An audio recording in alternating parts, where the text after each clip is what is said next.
तीन बातें करूंगा और तीन बातों के अंदर में समय की बड़ी पाबंदी है। हमारे साथी लोग भी यहाँ पर काफी उत्साह से आ रहे हैं।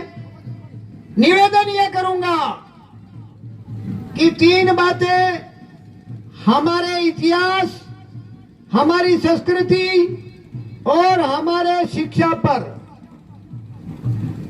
इन लोगों ने तीन चीजों पर इतना बड़ा षड्यंत्र रचा है।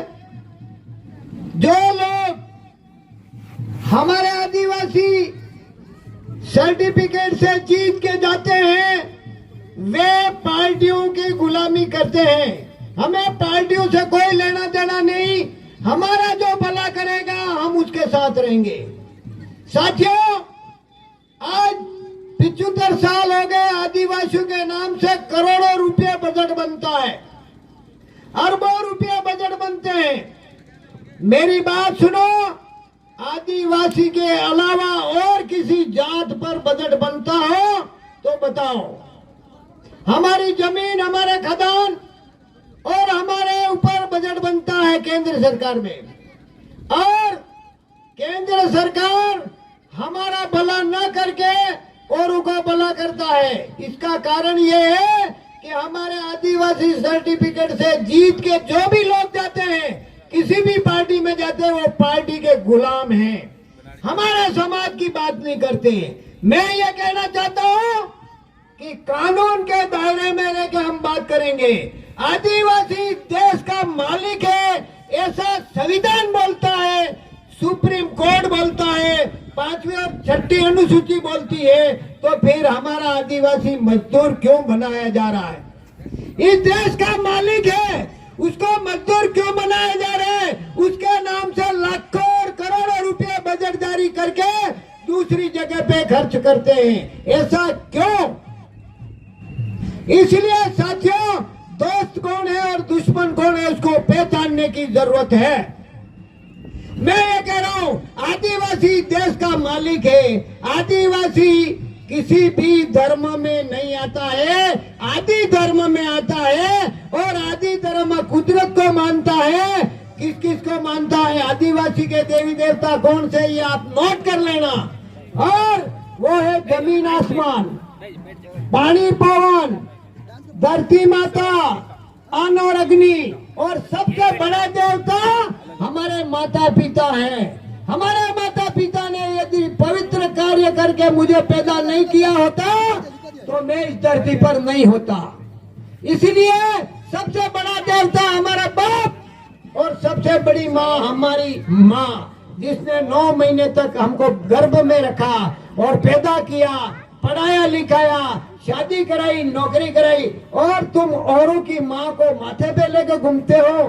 तुम्हारी माँ के पैर छुओ, तुम्हारी माँ की सेवा करो, जिसने 9 माह तक तुमको वजन झेल करके बड़ा किया, पढ़ाया लिखाया और शादी कराई।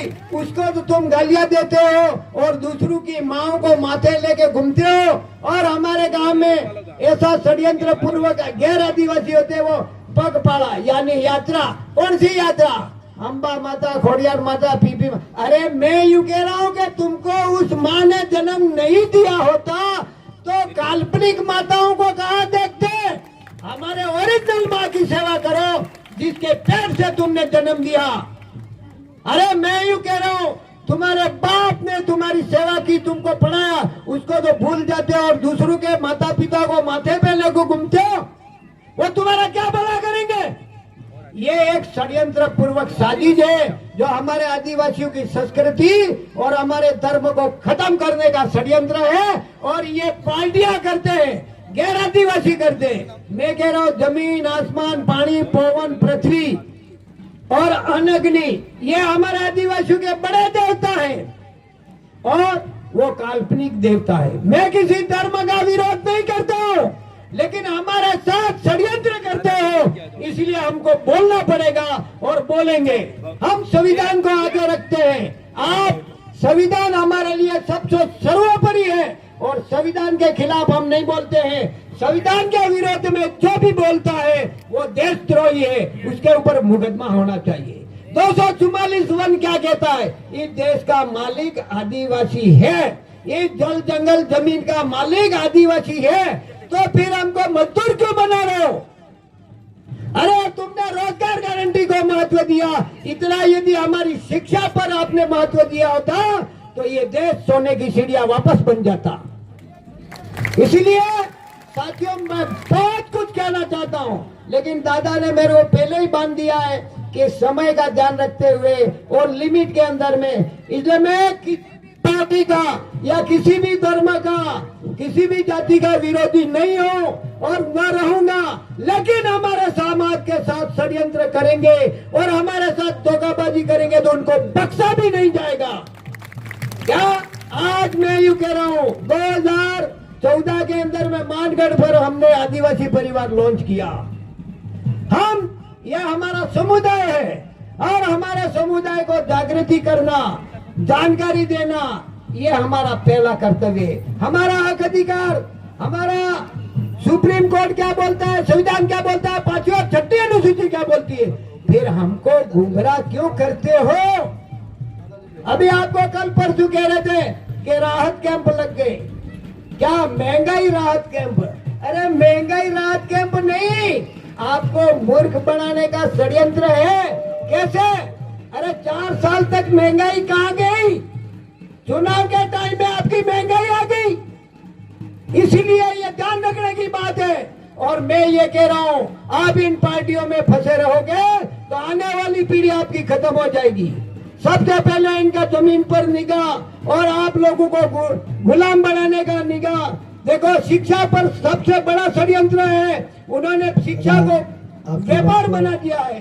इसीलिए हमारे बीच में बात हमारी संस्कृति पर अटैक कर रहे हैं, हमारी संस्कृति को भुला करके आदिवासियों को खत्म कर देना और इनकी जमीन को खोस लेना। इसलिए मेरा आपसे करबद्ध निवेदन है कि आदिवासी संस्कृति को आगे बढ़ाएं और एक दूसरे से कंधा मिला करके इनका साथ दें। यदि आपके परिवार को बचाना चाहते हो, आने वाली पीढ़ी को बचाना चाहते हो, तो आदिवासी परिवार को कंधे से कंधा मिला करके साथ दें। क्या कि पार्टियां आपको गुलाम बनाना चाहती हैं, आपकी जल जंगल जमीन को खोस लेना चाहती हैं। आपको गुजरात के अंदर में केवड़िया के अंदर में 77 गांव मार मार के भगा दिए।